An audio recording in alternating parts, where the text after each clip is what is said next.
Shalom, shalom, meus queridos irmãos, meus amigos, prazer ter você aqui uma vez mais para a fim de estudarmos a Santa Palavra de Deus.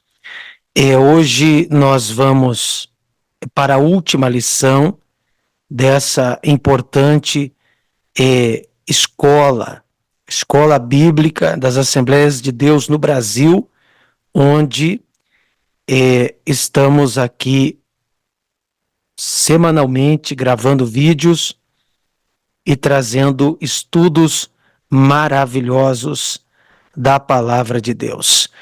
Então, hoje é a lição de número 13, e eu tenho certeza que ela será muito útil, muito agradável para aqueles que amam a Palavra de Deus.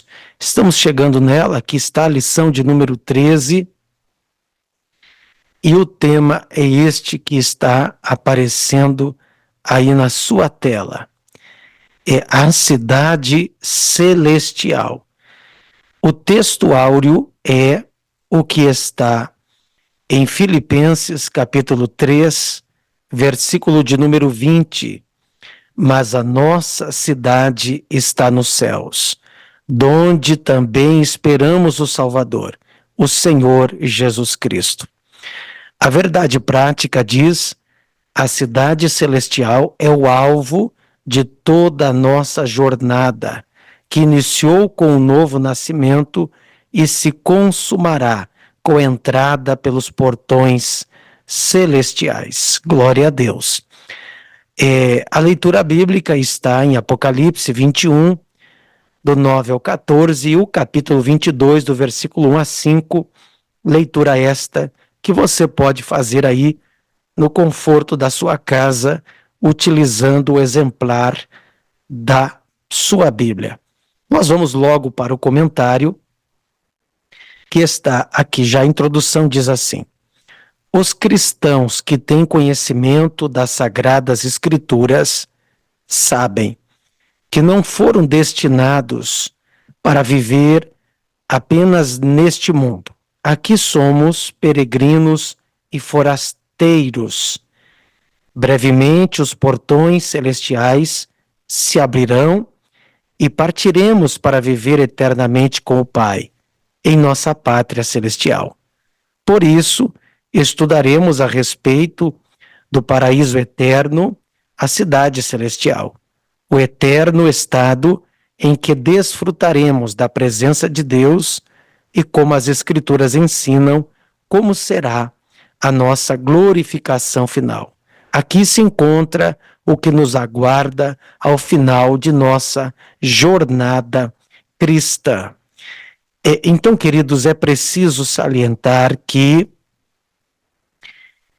nós temos uma vida cristã obedecendo a palavra de Deus, mas essa vida cristã, ela tem um final feliz, embora toda a jornada já seja abençoada pela presença do nosso Deus, mas a nossa história não acaba em uma sepultura. Nós temos a promessa de viver em um lar eterno, em uma cidade celestial.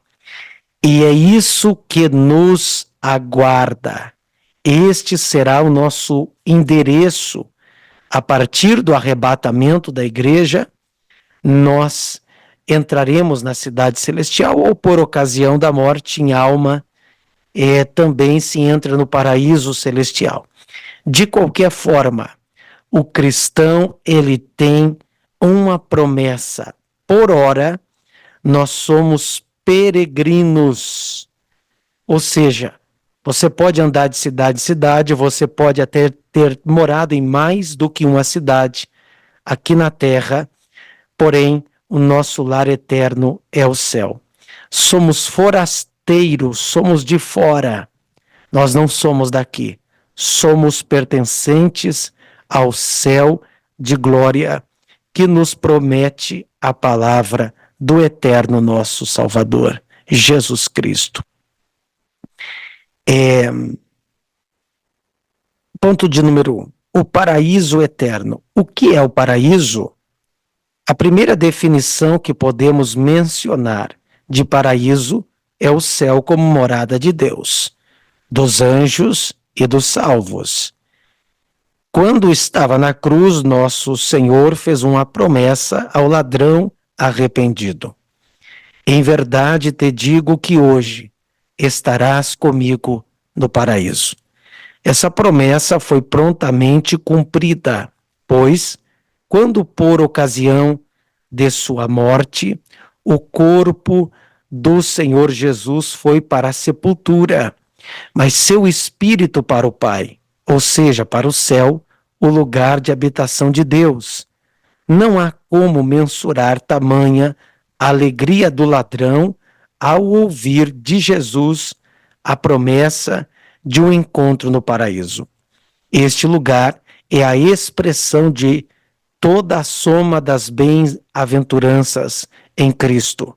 O apóstolo Paulo foi arrebatado e levado ao paraíso, que é o mesmo lugar que aparece em Apocalipse 2 e versículo de número 7.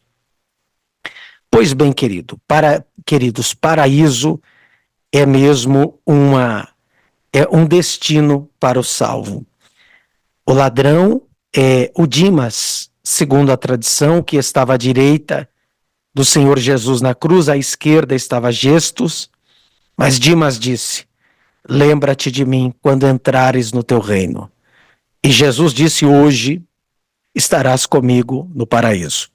Tem toda uma questão escatológica aqui, porque até o momento da cruz o paraíso ficava no Sheol, nas partes baixas da terra, em um compartimento chamado Seio de Abraão, também chamado de paraíso. Mas isso logo em seguida Jesus mudou, 3 dias depois, quando ele está quando ele vai ressuscitar. Efésios capítulo 4 diz que ele levou cativo o cativeiro. Ele retirou o paraíso que estava no subterrâneo da terra e o transladou para cima, abaixo do trono de Deus. Isto é muito ensinado na escatologia. O que é a cidade eterna? Depois do julgamento final, após o milênio e a purificação da terra por meio de fogo, surgirá a Nova Jerusalém, que figura como a cidade eterna de Deus. Quando esteve neste mundo, o Senhor Jesus assegurou que prepararia um lugar para os santos. A Nova Jerusalém, criada por ocasião da purificação ocorrida na terra, tem sua origem no céu e será também terrena, visto que substituirá a antiga cidade que estava contaminada. Ela descerá diretamente dos céus. Nessa ocasião, os salvos serão cidadãos dessa cidade, desfrutarão das bênçãos eternas e habitarão com seus corpos transformados em um estado glorioso. Queridos, então, Jesus disse que prepararia para nós um lugar.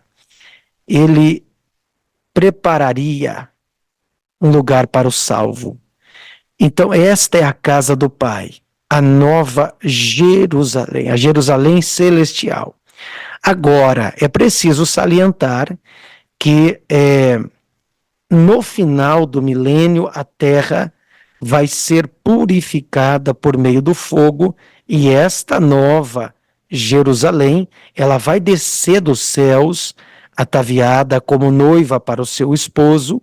Ela vai se chocar com a terra, que também será purificada, ou melhor, que será purificada, porque a Nova Jerusalém não tem o que ser purificada, ela é pura, ela é santa, e ela vai descer nessa terra reformada, e ali o tabernáculo de Deus estará com os homens.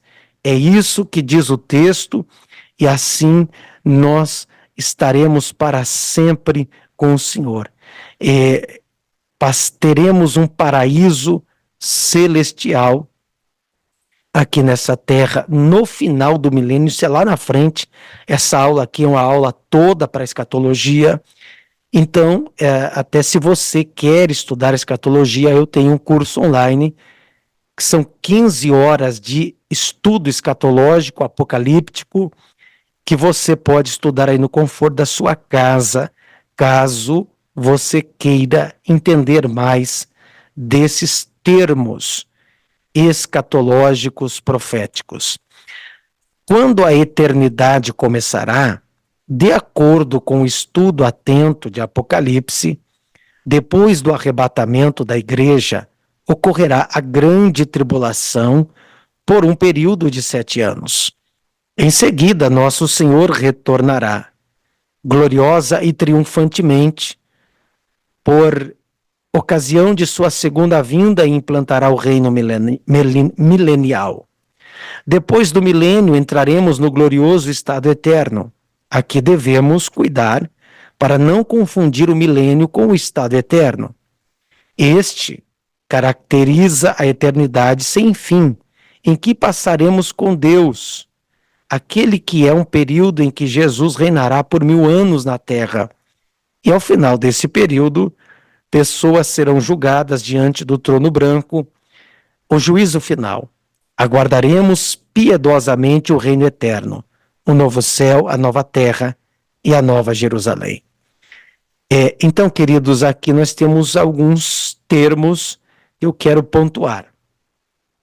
A primeira coisa que nós devemos esperar é o arrebatamento da igreja. A trombeta soará, a última trombeta soará, Jesus descerá até as nuvens, arrebatará a igreja ao encontro dele nos ares. Pegará ele a igreja e reconduzirá ela até a casa do Pai, a morada celestial, a nova Jerusalém celeste lá de cima. Enquanto a igreja está no céu, desfrutando das bodas do Cordeiro, que é 7 anos de casamento de um judeu, nos tempos bíblicos, assim será o casamento de Jesus com a noiva por também 7 anos.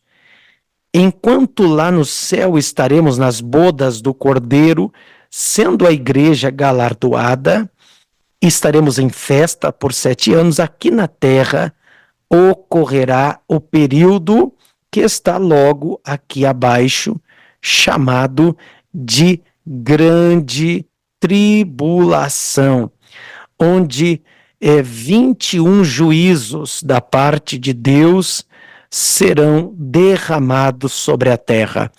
Haverá ainda a besta, a mulher montada na besta, o anticristo, quer dizer, toda uma circunstância maligna que ocorrerá na terra naquele período. Será então um período de 7 anos, todavia a igreja não estará aqui na terra. Ato contínuo, depois de terminar o período da grande tribulação de 7 anos, Jesus retornará na terra, gloriosa, triunfantemente e fisicamente para a sua segunda vinda, pessoal e física, onde ele implantará o reino milenial, ou seja, 1000 anos na terra. E depois dos 1000 anos que haverá, então, o reino eterno. O reino eterno,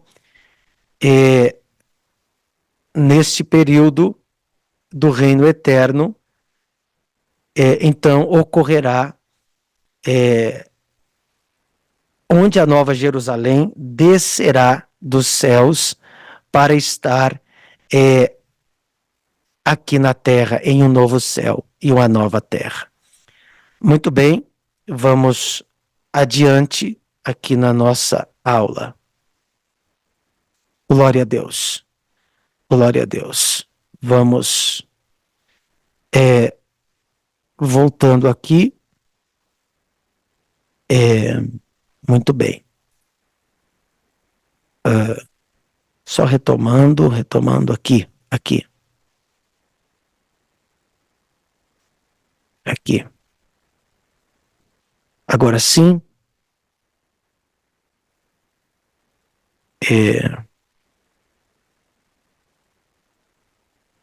Ponto 2. O estado eterno e o eterno e o perfeito estado. O estado perfeito à luz da doutrina bíblica. De Gênesis a Apocalipse há um propósito divino na consumação dos séculos, onde tudo ocorrerá por ocasião da segunda vinda de Cristo Jesus, após o milênio, em que serão estabelecidos um novo céu e uma nova terra. Nesse tempo, o propósito original de Deus se cumprirá e toda a terra se encherá de sua glória. Conforme o apóstolo Paulo escreveu, haverá reconciliação geral de todas as coisas, em que céu e a terra serão a mesma grei.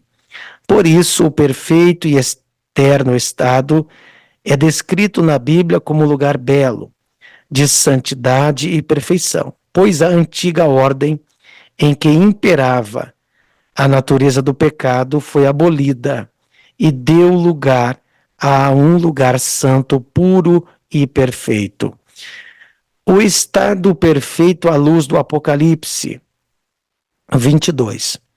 O livro do Apocalipse traz alguns símbolos que descrevem de maneira mais vívida o divino estado perfeito de todas as coisas. São símbolos que comunicam a singularidade desse novo estado. Há um rio, ou seja, letra A, um rio, letra B, a árvore, letra C, a ausência de males e D, a presença de Deus. A vida eterna descrita como um rio. O apóstolo João descreve essa eternidade como um rio da vida que brota do trono de Deus e do Cordeiro. Aqui está presente o aspecto simbólico do rio como símbolo de vida que em diversas vezes o Senhor Jesus mencionou como água da vida. Olha, queridos, eu quero aqui dar uma opinião acerca desse texto.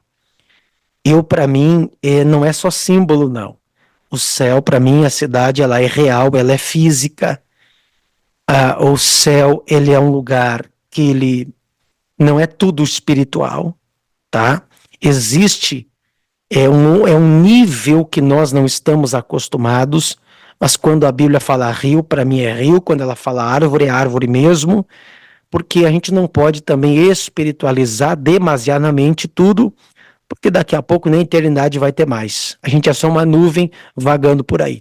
Não, então eu creio na literalidade dessas coisas que João viu, descreveu, assim eu creio que será a nossa morada eterna, desfrutando de tais coisas que estão na Nova Jerusalém.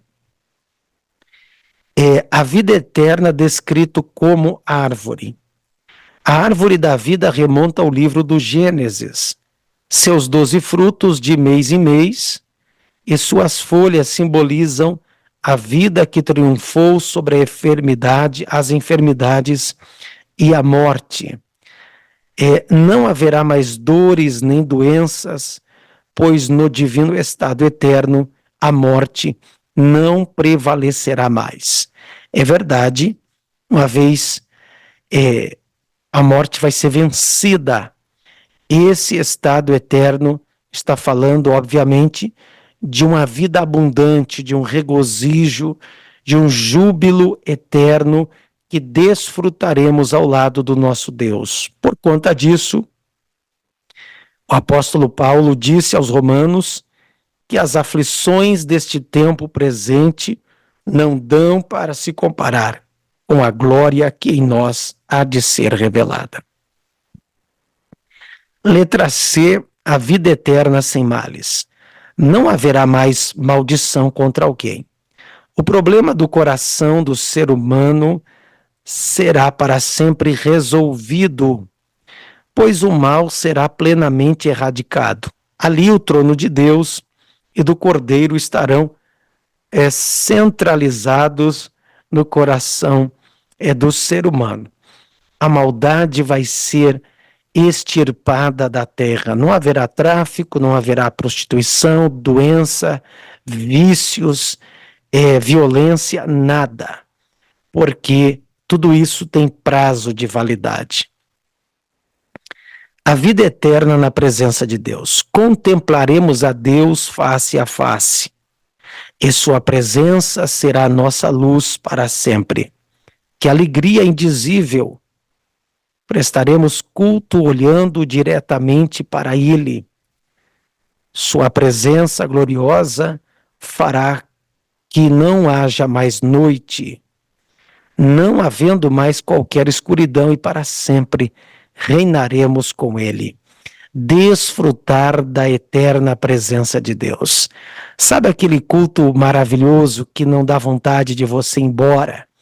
Dá vontade de posar dentro do templo, dentro da igreja. Assim será a eternidade. Assim será a cidade celestial. Portanto, porfiai, por entrar pela porta estreita, porque largo é o caminho que conduz para a perdição. Não negocie a tua fé, não abra mão da sua salvação, aguenta firme, independente da luta, da prova que você tiver, não abra mão da presença de Deus e da sua salvação. Ponto de número 3, o estado final de todos os santos.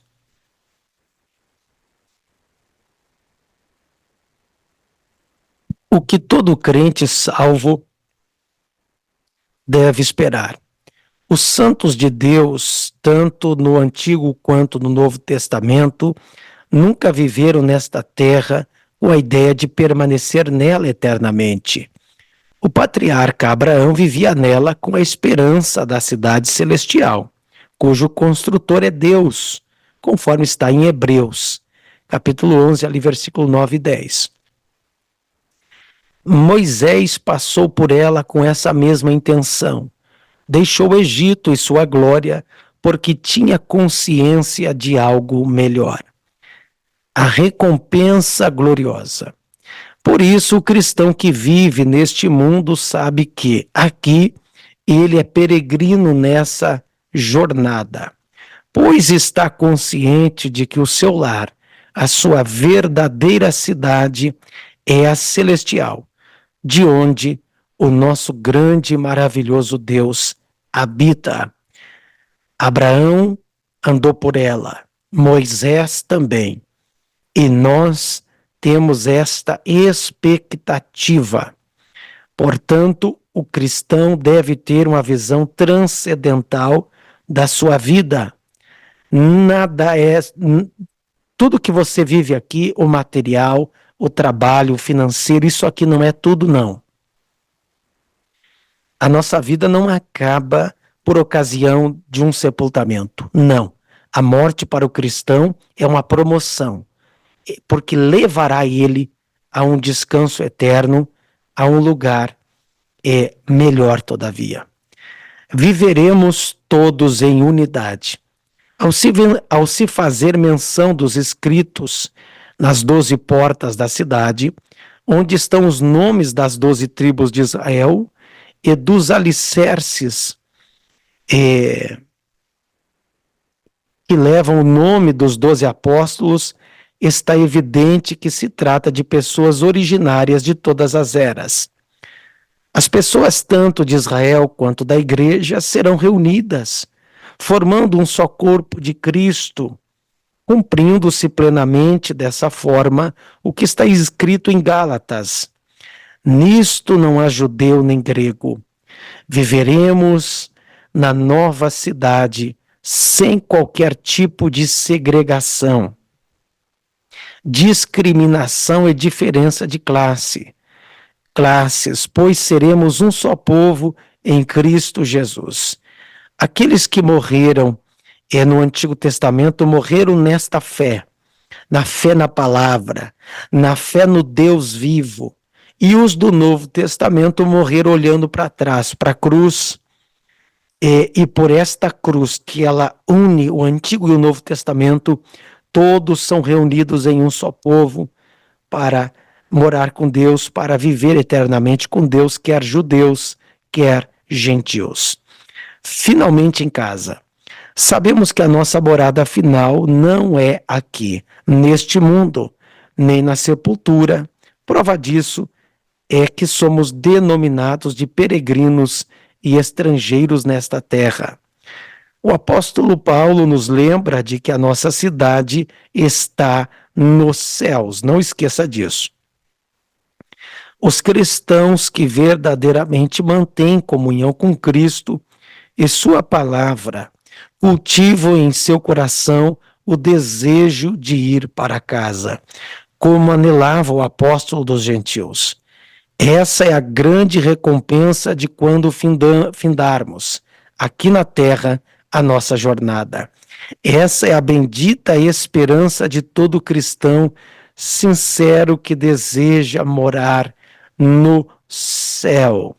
Então, portanto, resta uma cidade. A nossa cidade não é aqui. Estamos provisoriamente como peregrinos e forasteiros. Então não perca o foco da vida eterna, não perca o foco da morada celestial. Se você olhar para o teu futuro eterno, você vai passar por cima de doenças, de enfermidade, de problemas financeiros, emocionais, porque resta um porvir, resta uma cidade celeste e é isso que você precisa estar focado. Conclusão: o céu é o destino final de uma jornada que se iniciou com o novo nascimento. Do início da jornada até o final, enfrentaremos inimigos que intentam nos desviar da rota para o céu. Por isso, durante a travessia da jornada, é necessário toda a vigilância e zelo, sabendo que aquele que começou a boa obra a aperfeiçoará até o dia do nosso Senhor Jesus Cristo. Portanto, coloquemos nossos olhos no autor e consumador da nossa fé, olhando para a frente, pois a Canaã celestial é logo ali. Tá bom, amados? Deus abençoe a sua vida. Aquele que começou a boa obra, ele a aperfeiçoará. Deus está cuidando de você. Olhe para frente, olha para a tua eternidade e os teus adversários, os teus problemas ficarão por aqui.